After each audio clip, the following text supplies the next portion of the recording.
शिवराज सरकार में मंत्री विश्वास सारंग ने कूनों में चीते लाए जाने पर कांग्रेस के बयान पर पलटवार किया। उन्होंने कहा कमलनाथ को केवल नकारात्मक बातें ही करना आती हैं।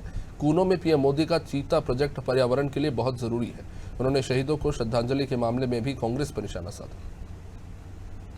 देश का हर व्यक्ति को ऐसे महापुरुषों के प्रति कृतज्ञता ज्ञापित करनी चाहिए, परंतु कमलनाथ जी को यह भी तो बताना पड़ेगा कि 15 महीने की उनकी सरकार में जब वो मध्य प्रदेश के मुख्यमंत्री रहे, उन्होंने ऐसे महापुरुषों के प्रति कृतज्ञता ज्ञापित क्यों नहीं की। उन्होंने लगातार ऐसे महापुरुषों का अपमान किया।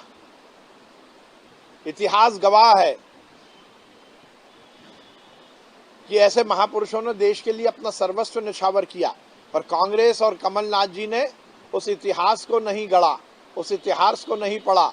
वो केवल नेहरू परिवार तक सीमित रहे। अब क्योंकि भारतीय जनता पार्टी की सरकार ऐसे महापुरुषों के प्रति कृतज्ञता ज्ञापित करती है, तो मजबूरी में कमलनाथ जी भी ये कार्यक्रम कर रहे हैं और उनका मंतव्य केवल राजनीतिक है। हमारा मंतव्य राजनीतिक नहीं है। कूनों में जो कल प्रधानमंत्री जी द्वारा चीता प्रोजेक्ट शुरू किया गया है, वो बहुत ही महत्वपूर्ण है। अब मुझे आश्चर्य होता है कि कमलनाथ जी स्वयं वन और पर्यावरण मंत्री रहे केंद्र सरकार में, उनके समय ऐसा कुछ क्यों नहीं हो पाया। देखिए, हम यदि इस धरा पर, इस पृथ्वी पर हैं, तो ये हमारा दायित्व है कि हम पर्यावरण का संरक्षण करें, उसका संवर्धन करें, इकोसिस्टम को मेंटेन करने, इकोसिस्टम को और मजबूत करने का ये एक बहुत बड़ा काम किया है केंद्र की सरकार ने और नरेंद्र मोदी जी ने। पहला पक्ष। दूसरा पक्ष, इस निर्णय से भारतीय जनता पार्टी की सरकार का जंगल और वन्य प्राणियों के संरक्षण का जो विचार है वो प्रतिपादित होता है। और तीसरा और जो बहुत महत्वपूर्ण पक्ष है कि कूनों में जब ये चीता प्रोजेक्ट डेवलप होगा तो संपूर्ण क्षेत्र में रोजगार के और पर्यटन के नए अवसर सृजित होंगे। अब देखिए, बड़ा आश्चर्य होता है, कांग्रेस की बैठक होती है, पूरे प्रदेश से डेलीगेट्स को बुलाया जाता है, लोग बड़े ही मन से आते हैं, तैयारी से आते हैं कि हो सकता है हमसे पूछा जाएगा कि प्रदेश का अध्यक्ष कांग्रेस का कौन बने।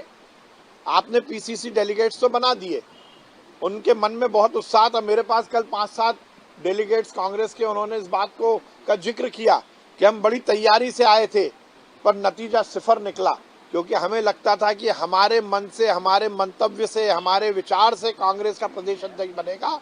परंतु फिर प्रस्ताव वही पारित हो गया कि इटली की रानी, इटली की महारानी जिसको कहेंगी, वो रबर स्टैंप बनेगा और कांग्रेस प्रदेश का अध्यक्ष बनेगा।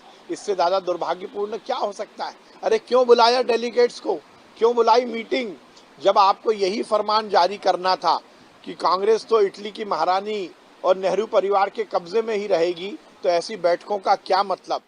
हमारा कमिटमेंट है हर तरह से स्वास्थ्य सुविधाओं को चुस्त दुरुस्त रखना, और इसीलिए पल्स पोलियो अभियान का एक विशेष महाअभियान 3 दिन का शुरू किया गया है, जिसके माध्यम से ये सुनिश्चित किया जाएगा कि सभी जो एलिजिबल बच्चे हैं उनको पल्स पोलियो अभियान से जोड़ा जाए और ये सुनिश्चित किया जाए कि वो इसके कवरेज में आए।